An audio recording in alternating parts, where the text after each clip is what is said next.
Akkam jirtu hordoftoota koo odeeffannoo ammaaf qabadhee dhiyaadheen isinitti himaa kan hordoftaniif kabajaanin isin gaafadha. Egaa har'a qammee 3 guyyaa tola ooltummaa ta'eeti Itoophiyaatti kan kabajamee oolee qophiiwwan adda addaatiin guyyaan kun kabajamee ooleera.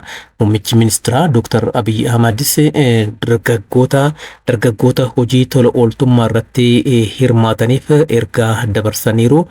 Sirni isaan irratti argaman egaa kan gaggeeffame Addabaabayii Michummaa as magaalaa Finfinneetti argamu keessatti akka ta'e beekameera.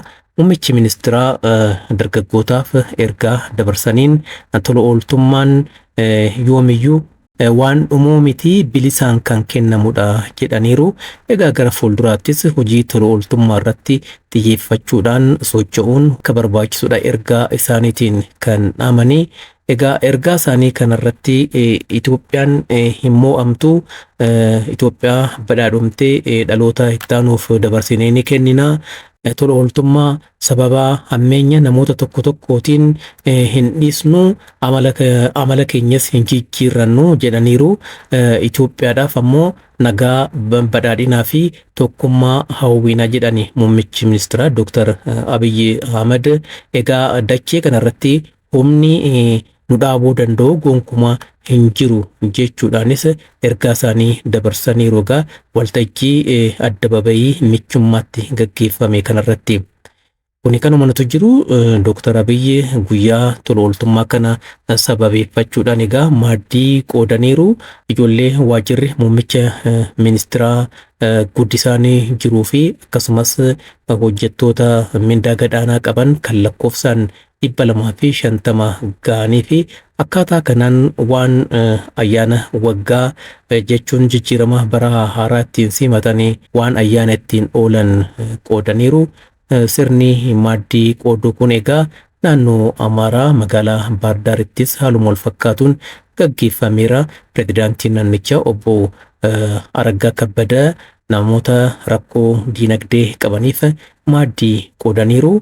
Amalli kun ammoo kan cimee itti fufuu qabudha jechuudhaanis pireezidaant Araggaa Kabbadaa ergaa isaanii dabarsaniiru wayituma kanatti. Inni kun egaa naannoon Amaaraa hangam sadarkaa hammamiitiin gara nagaatti dhufaa akka jiru waan mul'isudha.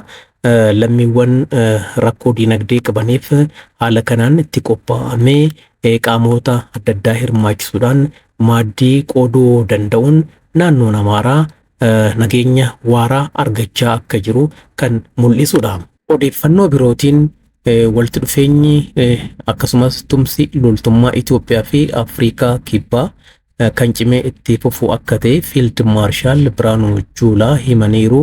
Egaa biyyaaleen lameen damee loltummaatiin muuxannoo wal jijjiiruudhaaf kan hojjetan ta'uu isaanis dubbataniiru. Fiild Maarshaal Biraanuu Juulaa akkuma beekamu tibbanaa Afrikaa Kibbaatti kan daawwachaa turanii daawwannaa isaanii xumuruudhaan gara biyyaatti akka deebi'an beekameetiin jira. Egaa wayitii achi turanitti qondaaltota loltummaa biyyattii wajjin mari'ataniiru. Muuxannoo wal jijjiiruun akka danda'ames kan eerame. Kanuma bu'uureeffachuudhaan hojiin muuxannoo wal jijjiiruu gara fuulduraatti kan cimee itti fufuu akka ta'e himaniiru. Egaa gareen isaaniin hoogganame wayitii Afrikaa Kibbaa turetti godaambaa sirna apartaayidii mul'isuu daawwataniiru. Gareen Fiild Maarshaal Biraanuu Juulaatiin hoogganame kun turtii Afrikaa Kibbaatti taasiteen iddoowwan adda addaa daawwateera. Egaa daawwannaan kun wayitii sirna apartaayidiitti wantoota raawwataman hunda kan ittiin ilaaluun danda'amedha. Pireezidaantiin Afrikaa Kibbaa kanaan dura kan du'aan boqotan jechaadha Neelsan Maandeellaan michummaa gaarii Itoophiyaa wajjin qabu turanii shugguxii wayitii sanatti Itoophiyaan kenniteef daawwataniiru. Paaspoortii Itoophiyaan Neelsan Maandeellaadhaaf kennites akka daawwatanidha kan beekame. Kana malees ammoo egaa haala walii galaatiin walitti dhufeenya biyyaalee lameenii damee loltummaatiin jiru cimsuudhaaf wantoonni dandeessisan hundumtu mariiwwan gaggeeffaman irratti akka ka'an gabaafameera. Dhumarratti egaa odeeffannoo dhimma qoqqobbii Ameerikaan isinii dhiyeessa. Ameerikaan egaa yeroo lamaaf kanaan dura Itoophiyaa irratti qoqqobbii murteessitee turte. Egaa sababni ishii maalinni Itoophiyaa keessatti rakkoon mirga namoomaa rakkoon sarbama mirga namoomaa jira kan jedhudha. Sababa kanaan egaa sirni daldalaa agwaa jedhamuudhaan beekamu akka ittiin fufneef murteessitee turte. Ameerikaan kanaan dura qoqqobbii dinagdee Itoophiyaa irratti kan murteessite sababa waraana kaabatti gaggeeffameen. Egaa yeroo sanatti isaan wayyaanii waan deeggaranii fi qoqqobbii sana kan murteessanii haala qabatama amma jiruunis sarbamni mirga namoomaa jira. Sababa jedhuuni qoqqobbiin kun akka dheeratuuf kan murteeffame.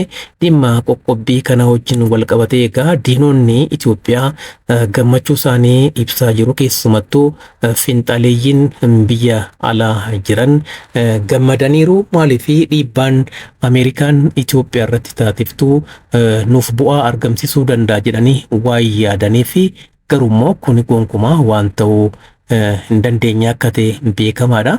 Ameerikaan egaa faayidaa ishee giddu galeessa taasifachuudhaan Itoophiyaa irratti yeroo adda addaatti qoqqobbii murteessitee turte.